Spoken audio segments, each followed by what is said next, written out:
Today we're going to talk about everything that you probably never wanted to know about phonics and didn't care to ask. The rest of these videos are going to be about the different components of teaching phonics, phonemic awareness, and how critical that is to laying a good foundation for reading development.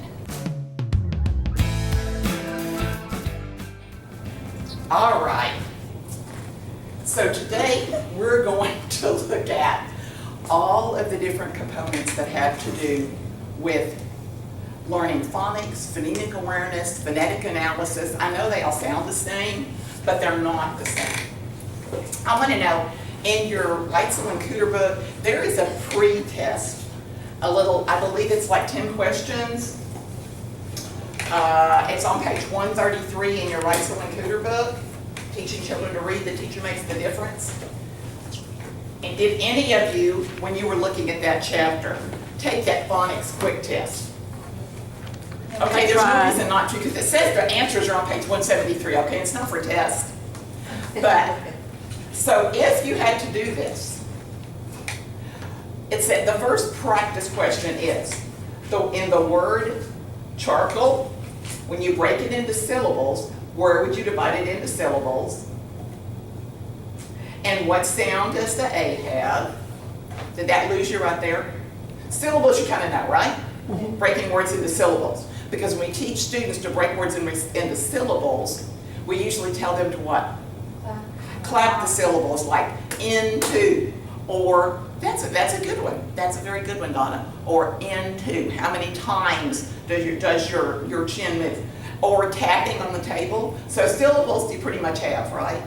But when it gets into what kind of control does that vowel have? Or does the C in the word car have a soft or hard sound? Did that kind of lose you?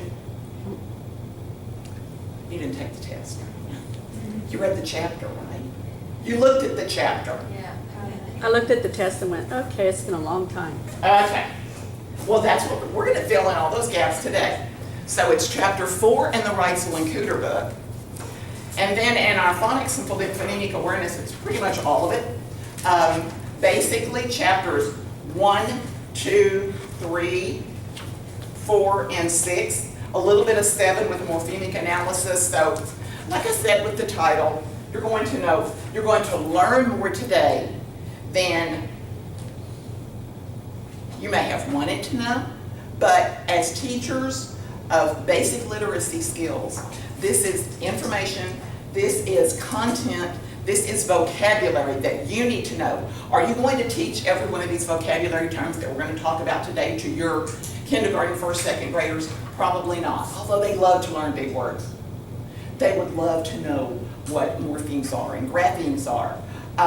So you can, but when we start talking about the rules and are controlled, and some of this you share with your students, but you as a teacher need to know it so you can teach it, okay? So a lot of this today, how many of you learn to read by phonics? By sounding out, by learning that letters represent sounds, and if you look at the word and sound it out, like C-A-T. How many of you learn to read? C says K, A says A or A. Well, in this case, we know since it's a consonant, vowel, consonant, that A has a short sound, and then T, K, at, and that's cat. How many of you learned to read that way? Some of you did, okay? If you didn't learn to read by sounding out, you probably learned by sight words. That's one of the other chapters. Is that chapter 5, I believe, in your phonics book? I'll just be referring to the Lewin Kinzer book as the phonics phonemic awareness book, okay? Maybe you learn to read by sight, by memorizing words. Okay, both are important. We know that we need to learn sight words because we know in the first chapter of the Lewin Kinzer book, they talk about the fact that if you know how many sight words, we talked about this yesterday. If you know how many sight words, you'll be able to read 50%. If you know 200 sight words, and we talked about the fact that the Dolch words have the Dolch list has 225 words. If you know 200 words, you'll know 50% of anything you're ever going to read. That shows you how important sight words are. And that's one of the word recognition or word identification skills. There's sight words, there's phonics, there's using context clues, there's structural analysis, there's using dictionary skills, and sometimes we talk about configuration skills, but we'll talk about those a little bit later. But today, we're primarily focusing on phonics.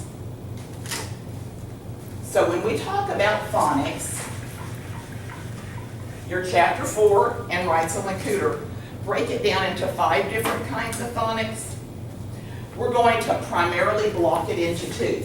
We're going to look at when you teach phonics, the 2 major approaches are analytic and synthetic.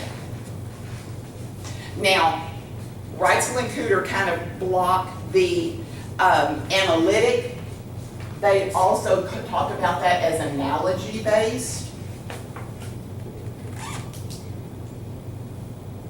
And by the way, this information is on page 155 and 156 in your Reitzel and Cooter book. Okay, so before we get heavier into the specific vocabulary and the meaning of those words and why you need to know all of that to be able to get a grasp on phonics. Analytic and synthetic phonics. If you even skimmed chapter 4, can you tell me what you understand about the difference between teaching phonics analytically or using analogies, or teaching phonics more synthetically?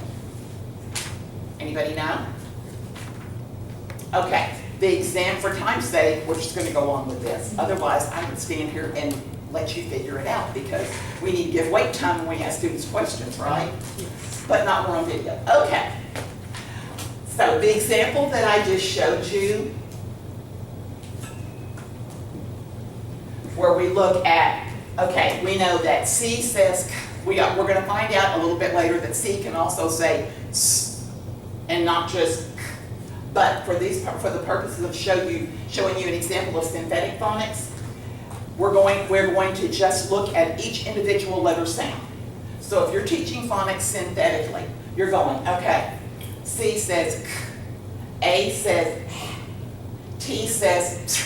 When we're talking about letter sounds, if I'm talking about the sound of C, it's written like this. The letter C, letter name. If I'm talking about a letter sound, we write it in between 2 slanted diagonal lines. That tells me this is the sound of the letter, not the name of the letter, okay? So if I'm sounding this out, and I want the sound of these letters, I'm going to go k, a, t, k, a, t. Well, we hope that students will be able to blend that and finally get to cat. But if we're just looking at individual letter sounds, if students are just taught the individual sounds, they may not get to cat. Because we're looking at k, a, t, k, a, t. That's not a word. We want to get to cat. We've got to be able to blend those sounds faster. So it's not a ka-ata, all right? But if we just focus on individual sounds, we're going to spend a whole lot of time going, we need to blend or make these sounds flow together. So this would be the synthetic way of teaching phonics, just focusing on individual letter sounds, blending those sounds, and hope that we get to the real word, okay? So we want to get to cat, not ka-ata. Because if you focus on just those sounds, it's not a ka-ata, okay?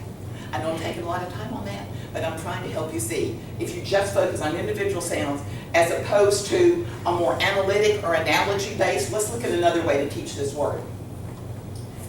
All right, so the word cat. We know that AT says at, right? So if we put in front of at, what do we have? Cat, all right? At. We don't have a ka-ata, all right? We have at, cat. So if we already know this, and by the way, let's start adding for vocabulary. Your first sound of a word is the onset. Everything after that initial sound is the rhyme. So the rhyme is also the word family. So if we start by learning word families, like the word family at, let's look at how we can change the onset or the initial sound and leave the rhyme or the word family the same. Let's see how we can build, how much we can build our vocabulary and the number of words we recognize, as opposed to just focusing on individual letter sounds and trying to sound out that way. So if we know that at is cat, what are some more words that we know are in this at family?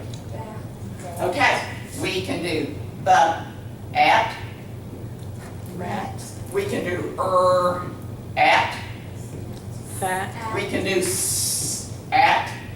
Okay, we could go on with individual, we could go sat, fat, mat, pat.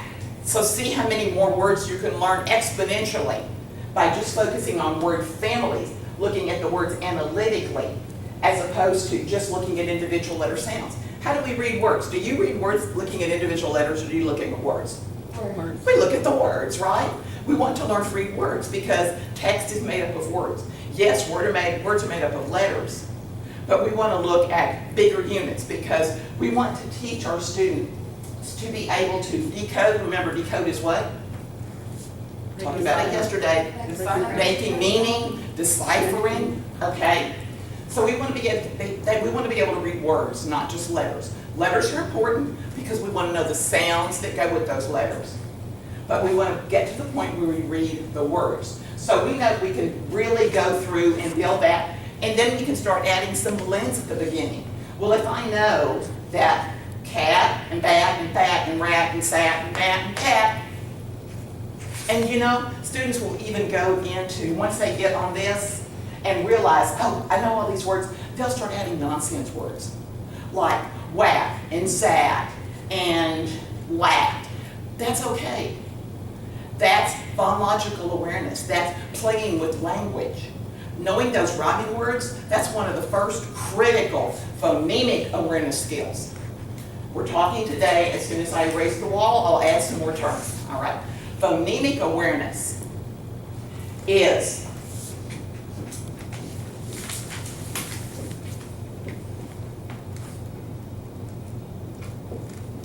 totally auditory. It's not looking at a letter and connecting a sound with that letter. That's phonological awareness.